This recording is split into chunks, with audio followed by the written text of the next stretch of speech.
I'm 25 years old, and this story happened to me about 4 months ago.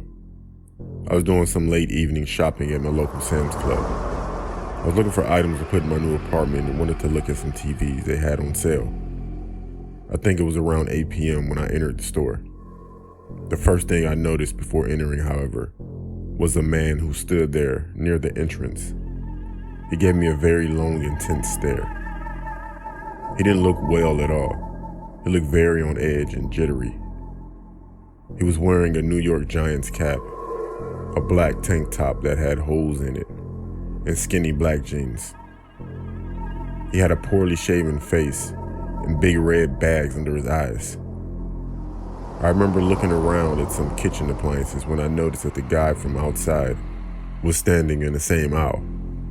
I didn't think twice about it, but after I kept seeing him in almost every section of the store I went to, I wouldn't necessarily say he was stalking me, but it did raise some awareness.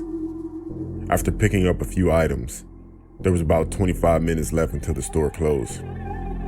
I walked over to the TV section and tried to pick out a decent TV that was on sale. I saw a TV that I liked, and then out of nowhere I heard a deep voice ask me, "You need some help, man?" I turned around and it was the guy who's been lingering around me. So I answered, "No, that's okay, thanks." I replied in a firm voice. He then walked off without saying anything. I picked up a TV I liked and I went to check out. I started putting my items into the car. And the TV I tried to put in the back seat, but it didn't fit, so I had to put it in my trunk. Once again, the same guy from earlier came up to me asking me if I needed any help. I told him no. This time, in a more impatient voice, and I quickly walked off with the shopping cart to put it back. Thankfully, after returning to my car, the guy had left. I closed both the back doors and the trunk and was happy to drive home. About 5 minutes into driving, I took a glance in my rearview mirror, and I saw those same baggy red eyes staring right back at me. Before I had a chance to do anything, I felt a hand grab my face, covering one of my eyes, which made me lose control of my car. I crashed into a parked car. The man then climbed over and stole any change I had laying around, grabbed my wallet and keys before quickly running off. A passing car stopped to help me. Thankfully, I wasn't badly injured, only a few cuts and bruises. The Sam's Club and the police were informed of what had just happened. The police checked the security cameras and found the guy just lurking around the parking lot most of the evening, trying to get into unlocked cars and looking for change on the ground. It also showed when I walked away to put the shopping cart back that the man snuck into my car and hid while my back was turned. I think he was some kind of drug addict. Maybe he needed some money badly. I'm glad the only thing he took was some cash, even though he almost took my life.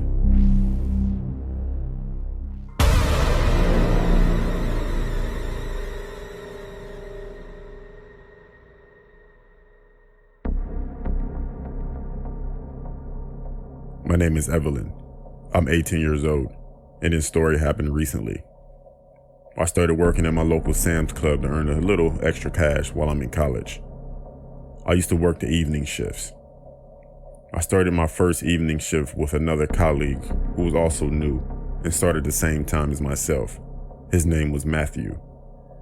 Matthew didn't really speak much. He was definitely odd and socially awkward, to say the least. He wore glasses, had a poorly groomed mustache, and his hair was long and unkempt. I used to work Wednesday, Thursday, and Friday evenings, and so did Matthew.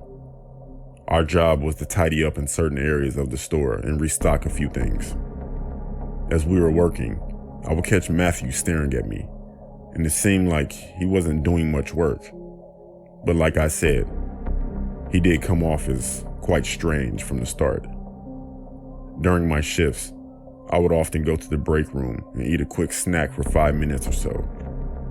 And this one time I grabbed my backpack off the coat hook and accidentally made Matthew's bag fall down, and the bag was slightly open. and there was a camera sticking out. I couldn't help but take a look. I looked around and saw no one else was in the break room. I pressed the button on the camera, and the first picture I saw was myself. I was honestly stunned. It was me in the break room that same night, drinking coffee before my shift started. I flicked through some more photos, and they were all of me working, sitting in the break room, and some were even of me waiting on the bus. At that point, a few staff members walked in the break room, so I quickly put the camera back in his bag and on the coat hook, and I walked back to work. Just as I was walking through, I looked up and I saw Matthew staring at me, but this time it was more intense.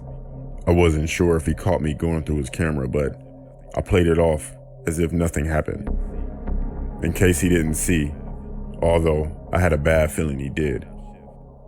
The rest of that shift, I struggled to get my work done because on the inside I was freaking out that Matthew had been stalking me. Meanwhile, I could feel Matthew staring at me. I was too scared to check.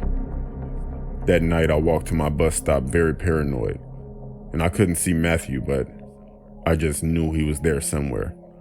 The next night when I arrived at work, I thought about telling my boss, or even just quitting. But before I could do either, I found out that Matthew had quit.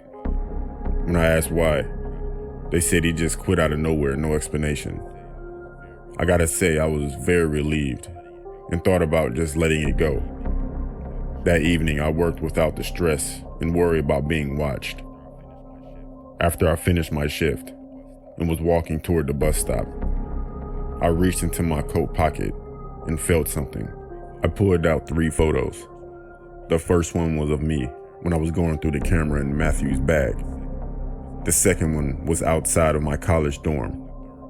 And the third one was of me looking for my keys to get inside my dorm, and also looking around, but my face in the picture was ripped in half. I have no idea if Matthew was still stalking me, or if the picture of me that was ripped was some kind of threat.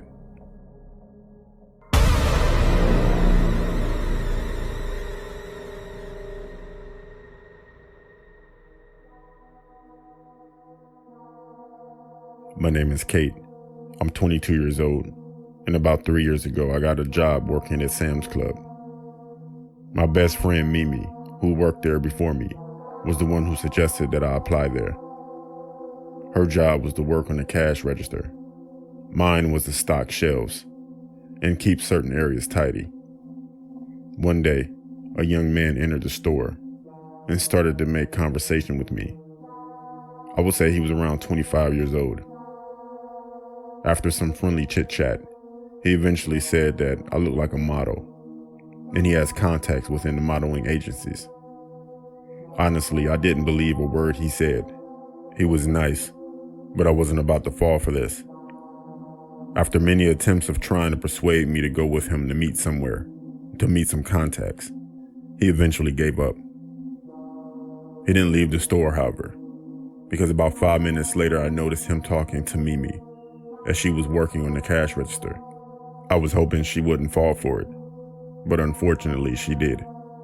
At the end of our shift, we spoke about what the guy had said, and Mimi really believed that the guy could get her modeling gigs. I told her not to meet him, and she said she wouldn't. About a week later, she didn't turn up to work and wasn't answering calls or texts. In fact, she kind of went missing. It was about a week until I finally heard from her. She was in a hospital. Mimi had met up with the guy from the store. She wouldn't say what happened in detail, but what she did tell me was disturbing enough. She met up with the guy from the store in a very old rundown apartment. There were 2 very large men, 1 skinny old guy. She was attacked. 2 men drugged her, and she fell unconscious. And when she woke up, she was in extreme pain. The men she met up with knocked her out and took all of her belongings. The police said that she was lucky. I'm sorry that Mimi had to go through all of that, but thankfully she wasn't killed. But I'm glad it wasn't me that got lured into the man's sick plan.